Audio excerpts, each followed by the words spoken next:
مناسبت فرارسی جشن بین المللی نوروز در گوشه‌های گوناگون کشورمان چاره‌بینی‌های فرهنگی و ورزشی برگزار می‌شوند. چنین یک چاره‌بینی فرهنگی و ورزشی سنه 25 مارس سال 2021 در دهه چهارباغ ناحیه ورزاب برگزار شد. در اول قسمت فرهنگی چاره‌بینی پیشنهادی حاضرین گردید.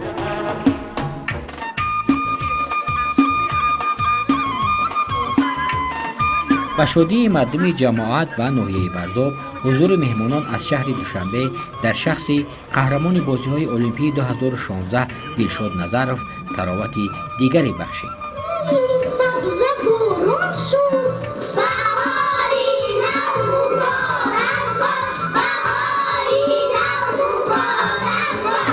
مسئولا بخشیده به تجلیل عید بین المللی نوروز در سراسر مملکت چاره‌بینی‌های فرهنگی و ورزشی مخصوصاً مسابقه‌های گوشتین ملی گوشتینگیری برگزار کرده می شود و امروز در جماعت دهات چهارباغ دهه چهارباغ ناحیه ورزاب مسابقه گوشتین ملی گوشتینگیری با اشتراک بهترین پهلوانان شناخته مملکت برگزار گشته ایستاده است و نگفته نماند که هدف برگزاری مسابقه ها پیش از همه بار دیگر معرفی کردن نمود گوشتین ملی به حساب می رود، زیرا که امروز تاجیکستان دارای تاریخ فرهنگی بوی غنی دارد، زیرا که توسط بهترین پهلوانان شناخته مملکت امروز می توانند ملت تاجیک را در عرصه بین المللی شناسند و اعتراف نمایند.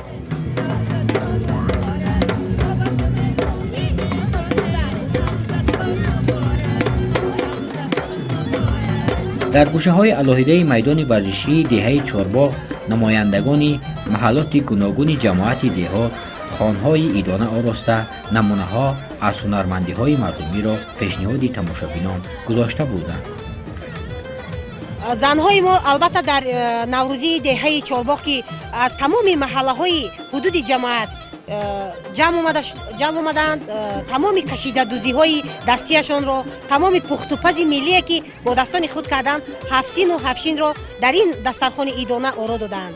هنرهای مردمی البته کشیده دوزی، پاپ روزنی، گل دوزی، پیش سوزن میگویم، همه همین ها البته هنرهای دستی زنهای دهه آبکل میباشد. نوروز مبارک باشد به شما.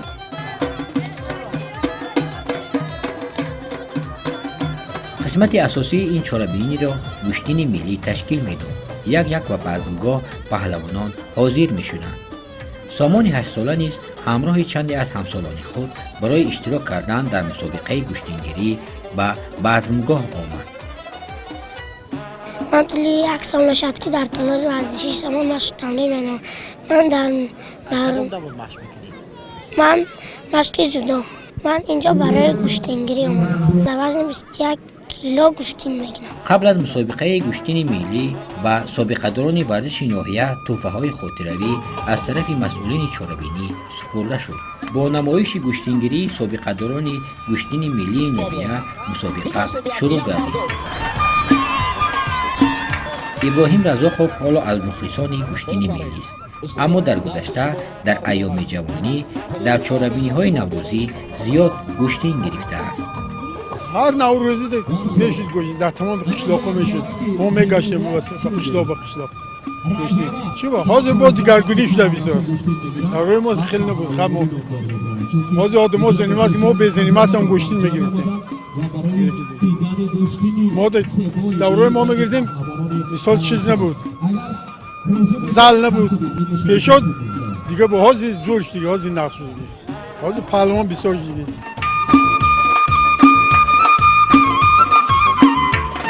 نخست ورزشکاران نورس بین هم گوشتین گرفتند.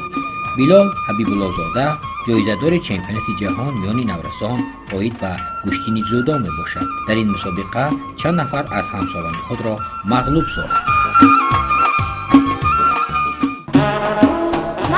من به اینجا برای گرفتن گوشتین ملی آمدم و میخواهم که در اینجا مغلوب نشده به سری بلند به دهه خود برگردم. من در ناحیه ورزاب در دهه ورمونیک زندگی میکنم. 2 سال شد که من گوشتین مشق میکنم. سال 2018 چمپیونات جهان در قزاقستان که من در آنجا 2 نفر را مغلوب کردم و 3مین نفر اون من را مغلوب کرد. و من از این روح افتاده نیستم و ما جوان هستیم. ما را در پس مسابقه های زیاد انتظار است.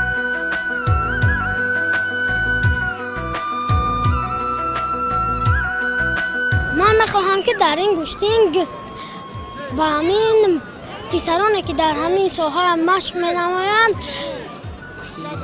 هم گشتین گرفته با سری بلند برگردند و من آرزومندم که همه همین گشتینگرانی که در همین میدان گشتین گرفته ایستادند گفتنی هستم که آنها مشق همین ورزش را نپرتویند. در میان پسران هنرنمای دخترک با اسم ریحانه رازقова خیلی چشم رست بود. وی 3 سال باز زودامش میکند. ساکنی ناحیه ورزاب است. او در 2 رقابت خود غالب آمد. رقیب نخستینی او از میان پسران بود و دیگری باشد دخترک بزرگتر از خودش. طولی 3 سال می شود که در تالار ورزشی سپیدمن ناحیه ورزاب مشق و تمرین میکنم. مربیم قربانو جمشید می باشد و گفتنی هستم که دختران آمده مشق کنند و تاجیکستان را نه بلکه در همین ناحیه ها بلکه در دیگر دولت ها معرفی کنند. برآمد حاضرای من به نظرم خیلی خوب بود.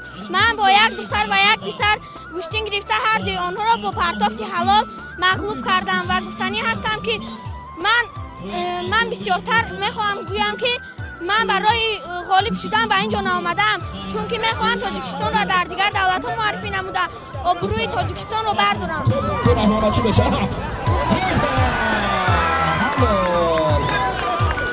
ناحیه ورزاب و مخصوصا دهه چهارباغ این پهلوان پرور است زیرا که در اینجا بهترین پهلوانان شناخته تولید یافتند. مخصوصا قهرمان جهان بیروز خواجه‌زاده خود زاده یعنی ناحیه ورزاب است که توانست در بعد از 40 سال تنفس ملت تاجیک را بار دیگر معرفی کند و سزاوار قهرمان جهان در رشته گشتین سامبو گردد و به مانند امروز نیز بهترین چهره های نوی ورزش امروز قامت افروخته ایستادند که آنها میتوانند در سالهای مینبعد به مانند بیروز خواجه‌زاده و به مانند دیگر پهلوانان شناخته ملت تاجیک را در عرصه بین المللی معرفی کرده توانند. از میان گشتینگران نورس سامان هم خیلی درخشید و در این مسابقه با 5 نفر همسال خود غالبیت به دست آورد. من در مسابقه گشتینگ ملی در نوروزی رفتم سزاوار جای اول گشتم. من میخواهم که رنگی سامان محمد بکشم.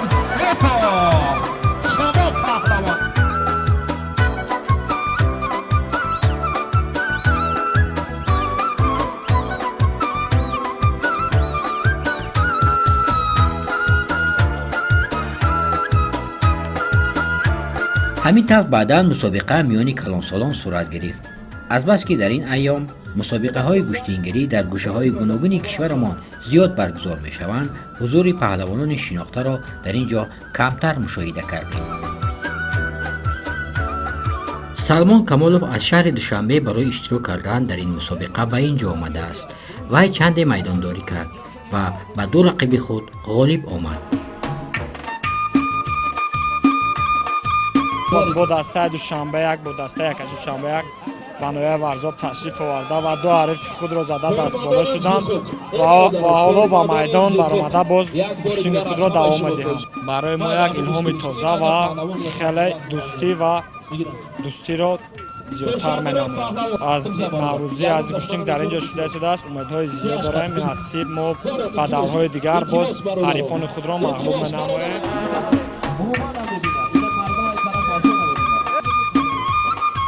اصحاب شریف بیکوف در یک از تالارهای ورزشی دهه چهارباغ تمرین می کند. می گوید که برگزاری این گونه چاره‌بینی ها برای ورزشکاران از هر جهت نفع زیاد دارد. آنها می توانند که در برابر صیقل هنری خود مهارت خودشان را نیز میان مردم نشان بدهند. اصحاب در این مسابقه با 5 رقیب خود غالب آمد. در همین ناحیه ورزاب دهات چهارباغ بدنینو آمدم. من طولی 11 سال می شود که در مجمع ورزشی مشق و فعالیت میکنم و در اینجا گشتینگ ملی مسابقه برگزار شد. من طولی 6 ماه با این مسابقه تیاری دیدم و اومدم در اینجا 5 نفر رو مغلوب کردم. مسابقه جمهوری مثلا خاتلون، سوخت، کلوب، قرم مقصد رفتم و جای نمایان رو گرفتم. در خاتلون باشد جای یکم رو چمپیون ریسپوبلیکا گرفتم و در کلوب باشد جای سوم رو اشغال نمودم. در نوروزی باشد در نیلو چوبی بالو 5 نفر رو مغلوب کردم و در کاساتاروش هم باشد 4 نفر دیگر رو مغلوب کردم. ما مقصدم رسیدم. در نیمه دوم روز پهلوانان از منطقه‌های گوناگون کشورمان به این مسابقه همراه می‌شدند و کشتیگیری می‌کردند. رستم خوجایف از ولایت بدخشان کوهی است.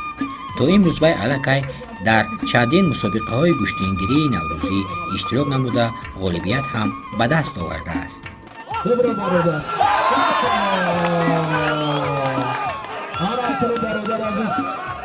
داری اول از کمی مشکلی داری.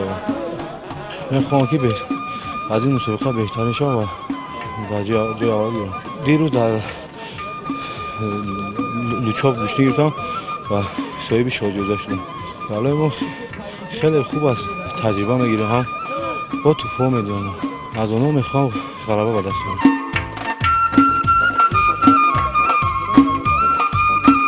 برای نوروز، برای خورسندی جمعیت امروزه برای ما جمع شدگی، برای همین جمع شدگیم که به حد خورسندی ها شود و نوروزی ها شود و فیروزی ها شود. این بهترین چاره‌بینی ها رحمت به جناب عالی، رحمت به نویل ورزاب که این خیلی چاره‌بینی خوب کردن. ما چند روز در استراحتی خط پیشنهادی استراحتی خوب کردیم. پهلوان بهترین پهلوان ها امروز به حد خوب گذشت. ما خورسندیم. در قسمت پایانی مسابقه چمپیون تاجیکستان اوید به کشتی جودو محمد شریف نجمیدینوف خیلی خوب رقابت کرد. در دو رقابت خود رقیبان را به پشت افتاد.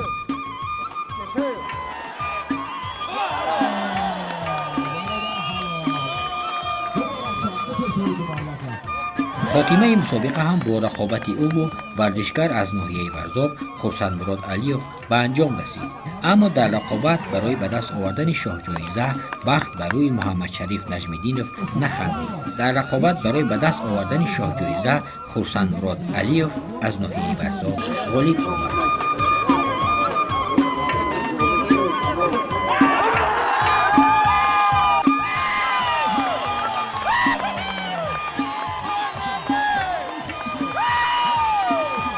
در این نوروزی که در ناحیه ورزاب برگزار گردید با 3 حریف خود دست بالا شدند. حریفانی خیلی در وزن 100 کیلو بودند. با 3 حریف خود دست بالا بودم. آخرین حریف من محمد شریف بود. او چمپیون تاجیکستان است از نمود طرز جودو. با پرتافت حلال دست بالا شدم و شاه جایزه نصیب من گردید. من میناداری خود را به تشکیل کنندگان این مسابقه میرسانم که خیلی یک چاره‌بینی در سطح عالی گذشت. من میناداری خود را به تشکیل کنندگان این مسابقه میرسانم.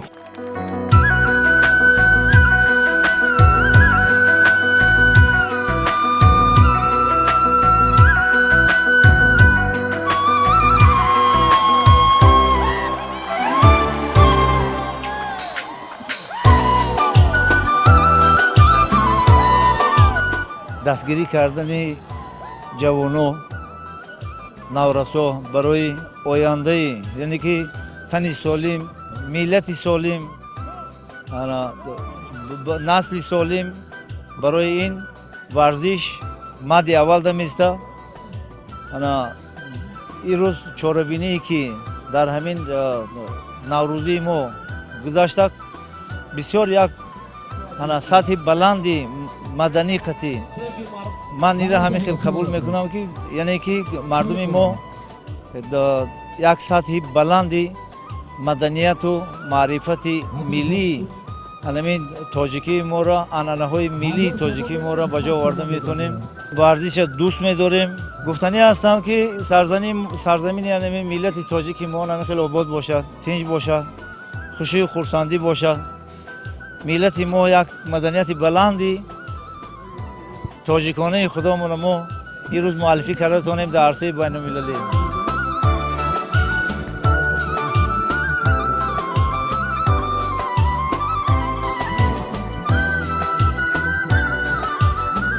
در حقیقت امروز از جانب مقامات اجرایی حکومت دولتی ناحیه ورزاب و از جانب خود شخصان سخاوت پیشه صاحبکاران جوان علاقه تالارهای زمانوی بنیاد گشته ایستادند که امروز نورسان و جوانان رو به نمودهای زیبای ورزش مخصوصا گشتین ملی گشتین جودو نهادند که من باوری دارم که بعد از بنیاد اینقدر تالارهای زمانوی بهترین چهره های ورزش پیدا می شوند و ملت دولت تاجیک را در عرصه بین المللی معرفی می نمایند.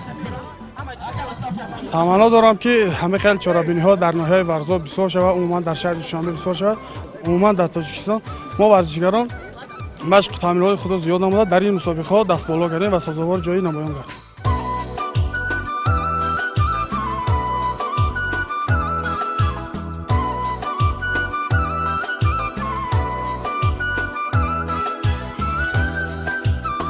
مسابقه گشتین ملی در دهه چهارباغ ناحیه ورزاب به پایان رسید. ازدحام یک پریشان میشد.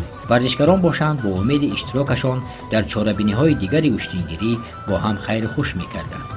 زیرا بهار همکنون آغاز شده و تنتنه‌های دیگر حالا در پیش است.